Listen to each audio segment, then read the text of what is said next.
नमस्कार। आज हम कुछ बहुत ही दिलचस्प नोट्स पर बात करने वाले हैं। ये मालिक नाम की किसी कहानी या शायद किसी स्क्रिप्ट के हिस्से लगते हैं। जी। और ये एक किरदार के बारे में है, फ़हीम, जिसे लोग बाद में सलीम भाई या मालिक कहने लगते हैं। बिल्कुल। और ये जो नोट्स हैं, जैसा आपने कहा, ये एक नाटकीय कहानी का खाका सा पेश करते हैं। इसमें डायलॉग्स भी हैं, कुछ कहानी के मोड़ भी हैं। हाँ, तो हमारा मकसद है कि इन नोट्स को समझें, इस किरदार सलीम भाई के सफ़र को देखें और पता करें कि ये कहानी क्या संदेश देना चाह रही है। जी बिल्कुल। कोशिश यही रहेगी कि इसके मुख्य बिंदुओं को सामने लाया जाए। तो कहानी की शुरुआती काफ़ी ध्यान खींचने वाली है। एक साधारण इंसान फ़हीम, जो बाद में सलीम भाई बनता है, एक छोटे से गांव में गरीबी में पला बढ़ा। और नोट्स में ऐसा लगता है कि उसके मन में ये बात शुरू से बैठ जाती है कि भाई अगर ऊपर वाला इंसाफ नहीं करता तो इंसान को खुद करना पड़ता है। हाँ बिल्कुल, इंसान को खुद इंसाफ बनना पड़ता है। ये सोच ही अपने आप में काफ़ी क्रांतिकारी है ना? हाँ, और ये उसके बचपन का अनुभव दिखाता है। मतलब ये सिर्फ गरीबी की कहानी नहीं है, ये शायद अन्याय के खिलाफ एक नजरिए की शुरुआत है। सही। नोट्स के हिसाब से यही सोच उसके अंदर सिस्टम के खिलाफ मतलब एक चुनौती का बीज बो देती है। और वो चुनौती फिर दिखती भी है। कहानी में एक अहम मोड़ आता है जब गांव में कुछ गुंडे जमीन पर कब्जा करने की कोशिश करते हैं जी। और सलीम उसका विरोध करता है। इन नोट्स में उसका एक डायलॉग भी है, बड़ा दमदार लगता है। ये जमीन मालिक की नहीं, जनता की है। वाह, ये तो मतलब सिर्फ एक विरोध नहीं, ये तो एक तरह से उसके किरदार का मैनिफेस्टो जैसा है। हाँ बिल्कुल। वो सिर्फ अपनी जमीन नहीं बचा रहा, वो एक सिद्धांत रख रहा है सामने, और यहीं से वो लोगों का रक्षक बनता है।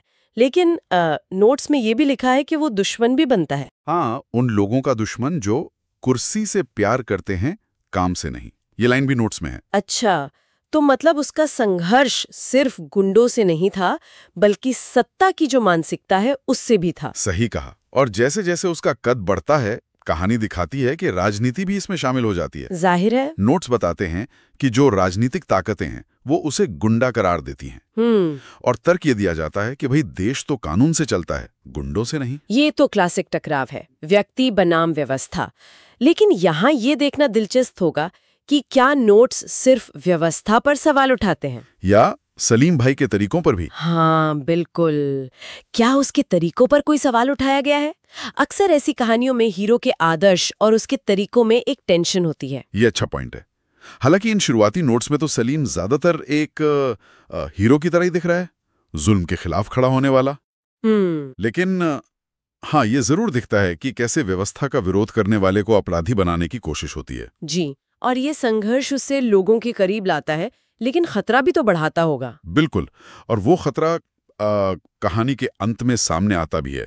नोट्स में एक सीन है जिसके मुताबिक सलीम भाई को गोली मार दी जाती है। ओह, तो मतलब सिस्टम उसे फिजिकली खत्म कर देता है। हाँ, ऐसा लगता है।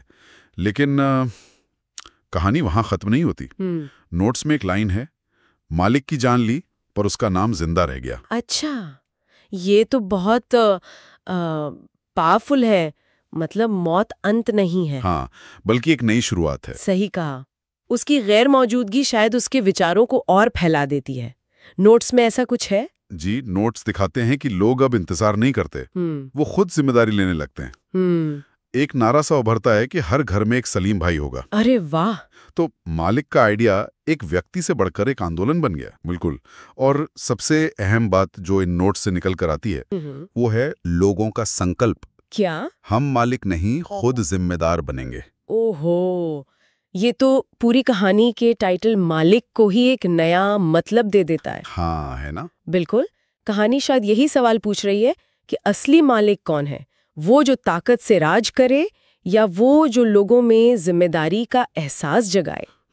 तो नोट्स का संदेश शायद यही लगता है कि सिस्टम से लड़ो, पर इंसानियत और ये जो कलेक्टिव रिस्पॉन्सिबिलिटी है उसका दामन मत छोड़ो। सही। सलीम भाई की विरासत ताकत में नहीं, प्रेरणा में है। बिल्कुल। तो ये कहानी सिर्फ एक व्यक्ति की नहीं है, ये जुल्म के खिलाफ उठने वाली आवाज की कहानी है, एक सामूहिक चेतना की कहानी है। हाँ, और अंत में ये लाइन वाकई सोचने पर मजबूर करती है। हम मालिक नहीं, खुद जिम्मेदार बनेंगे। जी, ये श्रोता के लिए भी एक विचार छोड़ जाती है कि जब अन्याय सामने हो तो असली लीडरशिप या बदलाव की चाबी क्या है? क्या किसी शक्तिशाली मालिक का इंतजार करना, या फिर खुद जिम्मेदार नागरिक बनने का फैसला करना? ये नोट्स इसी सवाल के आसपास घूमते नजर आते हैं। बहुत खूब। तो ये थी हमारी आज की बातचीत, मालिक के इन नोट्स पर आधारित। जी।